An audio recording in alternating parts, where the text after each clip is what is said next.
സമാധാനം നഷ്ടപ്പെട്ടൊരു വ്യക്തിയാണോ നിങ്ങൾ? സന്തോഷം നഷ്ടപ്പെട്ടൊരു വ്യക്തിയാണോ നിങ്ങൾ?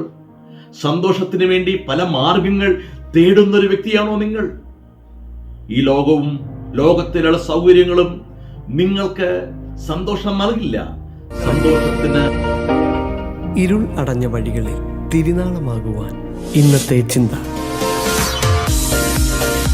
Praise Lord. ഗുഡ് മോർണിംഗ് എല്ലാ പ്രിയപ്പെട്ടവർക്കും നമ്മുടെ കർത്താവായ യേശുക്രിസ്തുവിന്റെ നാമത്തിലുള്ള വിനീതമായ സ്നേഹവന്ദനം.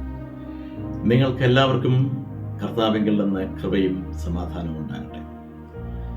എക്സൽ മീഡിയ ഒരുക്കുന്ന ഇന്നത്തെ ചിന്ത എന്ന ആത്മീക ശുശ്രൂഷയിലേക്കാണ് നാം പ്രവേശിക്കുന്നത്. ഇന്നത്തെ ചിന്തയ്ക്ക് ആധാരമായി തിരഞ്ഞെടുത്തിരിക്കുന്നത് ലൂക്കോസിന്റെ സുവിശേഷം 2-ാം അധ്യായമാണ്.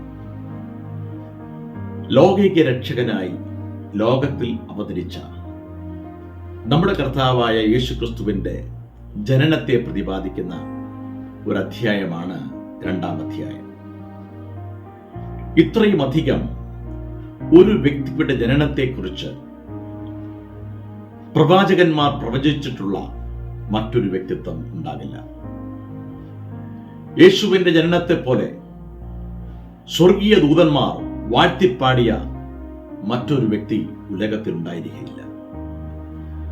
ലൂക്കോസ് എന്ന സുവിശേഷകൻ വളരെ കൃത്യമായി ക്രിസ്തു യേശുവിന്റെ ജനനത്തെക്കുറിച്ച് പ്രതിപാദിച്ചിരിക്കുന്നു. യേശുവിന്റെ ജനനം മൂലം മനുഷ്യജാതിക്ക് ലഭിക്കുന്ന 3 അനുഗ്രഹങ്ങളെ 2-ാം അധ്യായത്തിൽ നിന്ന് നിങ്ങളുടെ മുമ്പിൽ പ്രകാശിപ്പിക്കുവാൻ ഞാൻ ആഗ്രഹിക്കുന്നു.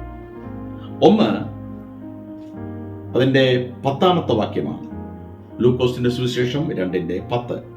ദൂതൻ അവരോട്, ഭയപ്പെടേണ്ട, സർവ്വജനത്തിനും ഉണ്ടാകുവാനുള്ള മഹാസന്തോഷം ഞാൻ നിങ്ങളോട് സുവിശേഷിക്കുന്നു. ദുഃഖവാർത്തകൾ കേട്ട് മനസ്സ് മരവിച്ചുകൊണ്ടിരിക്കുന്ന ഒരു സമൂഹമായി മാറിയിരിക്കുകയാണ് ലോകത്തിലുള്ള എല്ലാ മനുഷ്യരും. എന്നാൽ മുഴു ലോകത്തോടും പറയുവാൻ ഒരു വലിയ സന്തോഷത്തിന്റെ വാർത്ത വിശുദ്ധ ബൈബിൾ സർവ്വ മനുഷ്യർക്കും സമ്മാനിക്കുന്നു.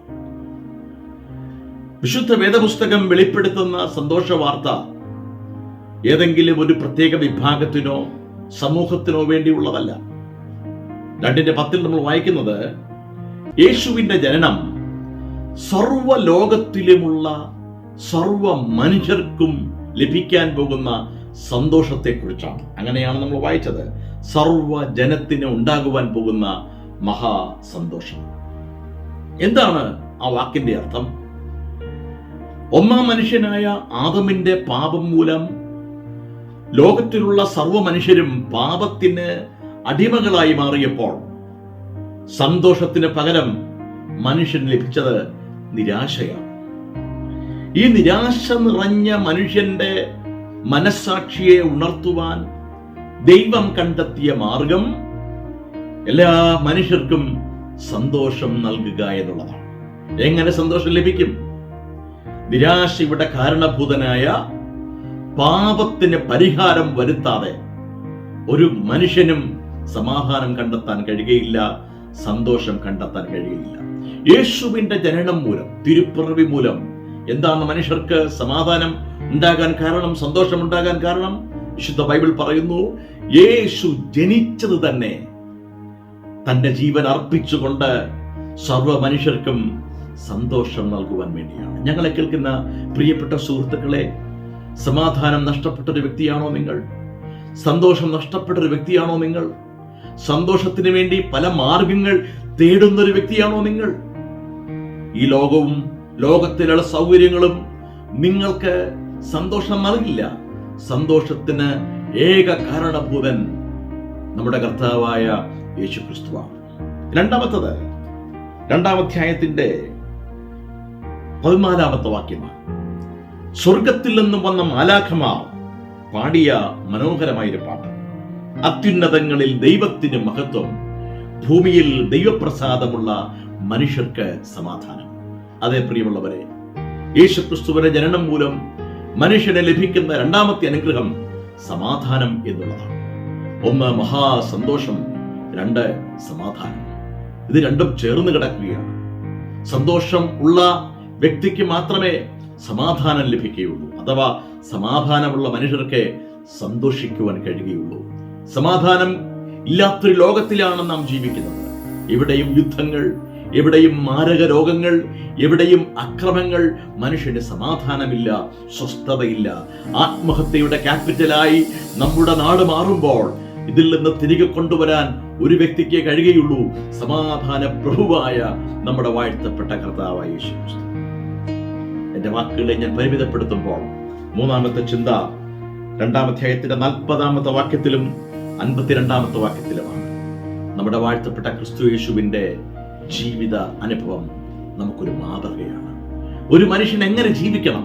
അവിടെ വായിക്കുമ്പോൾ യേശുവോ ജ്ഞാനത്തിലും വളർച്ചയിലും ദൈവത്തിന്റെയും മനുഷ്യരുടെയും കൃപയിൽ മുതിർന്നു വന്നു. ഇവിടെ ശ്രദ്ധിച്ചാൽ നമുക്ക് കാണാം, 1 ജ്ഞാനത്തിൽ മാനസിക വളർച്ച, 2 വളർച്ചയിൽ ശാരീരിക വളർച്ച, 3 ദൈവത്തിന്റെയും മനുഷ്യരുടെയും കൃപയിൽ ആത്മീകമായും സാമൂഹികമായുമുള്ള വളർച്ച. എന്ന് പറഞ്ഞാൽ ഒരു മനുഷ്യൻ എങ്ങനെ ജീവിക്കണം? സമൂഹത്തിന് കൊള്ളാകുന്നവരായി, ശാരീരികമായും മാനസികമായും ആരോഗ്യപരമായും സന്തോഷകരമായ ഒരു ജീവിതം എങ്ങനെ നയിക്കണമെന്ന് ക്രിസ്തു കാട്ടിത്തരികയാണ്. എന്നെ കേൾക്കുന്ന പ്രിയപ്പെട്ട സുഹൃത്തുക്കളെ, ഇന്ന് കേൾക്കപ്പെട്ട ഈ വചന നിമിത്തം ദൈവം നമ്മെ അനുഗ്രഹിക്കട്ടെ. ഞങ്ങളുടെ പ്രിയ കർത്താവെ, ഞങ്ങളെ കേൾപ്പിച്ച സന്ദേശത്തിനായി നന്ദി പറയുന്നു.